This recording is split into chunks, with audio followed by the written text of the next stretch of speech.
హృదయంగా తననైనా మరిచేదే ప్రేమ.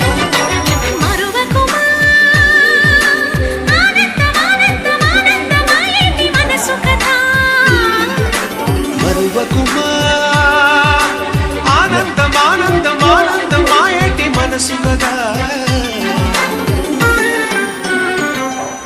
యమునా తీరం సంధ్యారాగం. నాలుగు నుంచి అనుకుంటున్నానండి కామాక్షి దేవి ఈరోజు తృప్తిగా చూసాం.